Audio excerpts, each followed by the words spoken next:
Awal mulai coba. Oke, awal mulainya coba-coba. Ganti ya. Ya seperti yang tadi saya sudah bilang, saya itu terinspirasi kisah penyelamatan 13 anak di Thailand di Tham Luang Cave di 2018. Itu benar-benar saat itu seminggu setelah penyelamatan itu berhasil, saya langsung ambil diving license. Saya langsung coba dari awal. Oke, itu di 2018 ya. Kemudian karena saya waktu itu akhirnya sudah lulus, dapat sertifikasi beginner lah ya. Tapi saya nggak punya teman saat itu, nggak ada komunitas, nggak ada teman, jadi lupa. Kemudian juga sibuk sama perpolitikan. Kemudian di 2020 pandemi masuk dan kita nggak terlalu banyak yang bisa dilakukan, tapi beruntungnya kita sebagai orang Indonesia, Laut Indonesia terbuka untuk siapapun yang mau datang. Nah saat itu ya sudah, saya akhirnya jadi, karena nggak banyak yang bisa aktivitas yang bisa dilakukan, saya diving lah. Nah di pandemi itu saya nggak pernah berhenti diving. Saat itu jadi terkenal tuh, gila Kirana kayak nggak pernah pulang gitu, jadi diving terus, pulang cuma seminggu pergi lagi, pulang lagi seminggu pergi lagi gitu, untuk dive trip di Indonesia. Nah karena frekuensi yang sangat sering itu membuat saya jadi jatuh cinta, makin cinta, skillnya pun makin bertambah. Ditawarilah untuk mau nggak jadi instruktur gitu. Ya udah, saya ikut programnya. Itu ibaratnya sekolah lagi, benar-benar sekolah lagi, dari teori sampai skill assessment dan lain-lain. Ketika saya menjadi instruktur itu, saya menjadi pro diver, sebutannya begitu, pro diver, karena saya bisa mencari uang dengan mengajar, begitu. Tapi ada pernah cedera nggak sih? Maksudnya dalam arti kan lumayan ya, belajar bertahap tuh nggak langsung pas 27 ya. Tidak. Pelan-pelan itu ada pernah resiko untuk cedera atau seperti apa saat olahraga? Sampai sekarang terima kasih Tuhan tidak pernah ada resiko cedera ataupun masuk chamber. Sampai sekarang masih dilakukan prosedurnya dengan aman dan selamat. Tetapi lebih ke ini ya, awal-awal itu saya masih takut sama arus. Saya tuh kalau udah dibilang sama guide-nya, oh nanti ada arus ya bla bla bla, itu jantung saya udah kayak karena saya waktu itu ya masih takut, masih nggak tahu harus ngapain. Saya bisa menyelam tapi masih pengalamannya masih sedikit gitu. Tapi ya sampai sekarang alhamdulillah tidak ada suatu cedera atau resiko keselamatan. Berarti banyak yang dikorbankan nggak waktunya, maksudnya kesembuhannya nih untuk fokus ke DP? Ya itu tadi saya bilang mungkin Mas Roni udah sampai geleng-geleng ya, karena suka ada ya mulut-mulut usil atau komen-komen iseng lah yang bilang, oh udah agak laku makanya ngapain. Sebenarnya kebalikannya. Jadi saya tuh selalu banyak alasan sama Mas Roni itu, aduh Mas bentrok sama schedule diving gitu. Jadi saya mungkin lebih banyak sekarang bisnisnya pun banyak yang berhubungan dengan dunia diving, dan kita itu syuting, diving atau apapun yang kita lakukan sekarang ini kan ujung-ujungnya juga harus menghasilkan income ya gitu. Nah sekarang ya jujur dari diving pun saya menghasilkan, dari bisnis-bisnis lain yang berhubungan dengan diving pun menghasilkan gitu. Nah saya mungkin mau sih kembali berakting kalau ceritanya saya suka. Berarti lebih memfilter kerjaan di entertain apa gimana? Ya betul sekali. Kalau dulu saya yes girl. Apa juga saya yes, ayo kita kerjain yes, even di saat saya nggak suka. Tapi kalau sekarang saya nggak suka, saya udah banyak pilihan, dan itu membuat saya lebih bahagia dan sekarang lebih bisa senyum di depan para teman-teman. Nah, mungkin apa sih yang didapat dari diving yang nggak kakak dapat di acting mungkin Kak? Ketenangan kah atau apa? Saya bisa menjadi diri saya sendiri di dunia diving. Ketika sedang diving, saya bisa menjadi diri saya sendiri. Tidak banyak tekanan selain tekanan air ya. Tidak banyak tekanan dari spotlight. Tidak banyak kritik yang tidak mendasar gitu. Kalau nggak tahu ya zaman sekarang. Tapi kalau di zaman saya dulu itu cukup Discrutinize gitu, bahasa Indonesia apa tuh? Semua jadi salah aja yang dilakukan. Jadi harus perfect terus, harus menjadi apa yang dimau oleh masyarakat. Kalau sekarang saya bisa menjadi diri saya sendiri dan saya bisa menjadi one of the top gitu. Ketika menjadi diri saya sendiri, dan saya rasa itu sangat penting untuk kita sebagai manusia, apapun profesinya. Hewan-hewan atau pemandangan apa sih yang paling unik yang pernah dilihat selama? Banyak sekali yang sudah saya lihat. Hiu, pastinya karena Indonesia punya hiu ya, banyak juga. Whale shark, ya, whale shark juga kita punya banyak.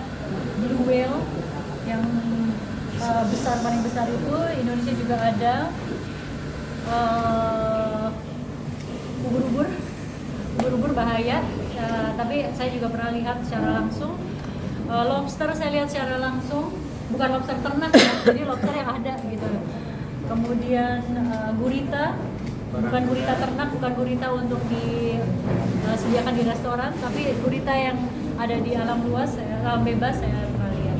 Dan menurut saya itu cukup nggak umum untuk dilihat. Tapi takutnya sih kan dengan ikan-ikan kayak ikan ngeri gitu Kak. Karena kan ikan di laut luas ya, ikan kan unik atau ada yang bahaya juga. Takut nggak sih Kak kena kakak atau gimana?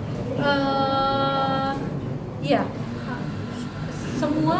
Hampir semua hewan, semua hewan yang ada di alam liar itu mereka punya pertahanan dirinya masing-masing. Jadi saya tahu tuh kalau misalnya saya kena sengat ubur-ubur, seberapa menderitanya saya tahu. Hah? Lalu kalau misalnya saya tergigit hiu, itu seperti apa? Lalu misalnya saya kena lionfish, ada namanya lionfish, kena itunya aja ekornya sedikit, sakitnya seperti apa saya tahu. Saya nggak pernah ngalamin sih, cuma saya tahu akan sakit banget. Atau gurita kecil, namanya apa ya saya lupa. Sesuatu lah ya, pokoknya gurita kecil itu bisa demam yang sangat parah banget, itu saya tahu. Jadi yang saya lakukan adalah ketika setiap menyelam adalah selalu berhati-hati, jangan sampai kena, nggak boleh reckless, nggak boleh gerasa-gerusu. Jadi ini kan bukan dunia kita ya, kita lagi misi numpang masuk rumah orang gitu kan dengan semua biotanya. Jadi kita yang harus lebih hati-hati, kita yang harus lebih waspada. Kalau untuk yang 127 meter ini Kak, mungkin persiapannya berapa lama dan apa aja yang dilakukan sama Kak Kirana?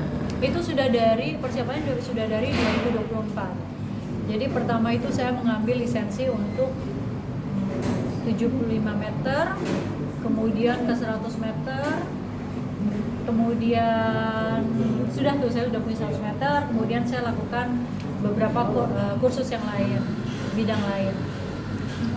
Kemudian saya lakukan lagi di 2025 akhir untuk kembali latihan di 100 meter, kemudian ke 120 meter.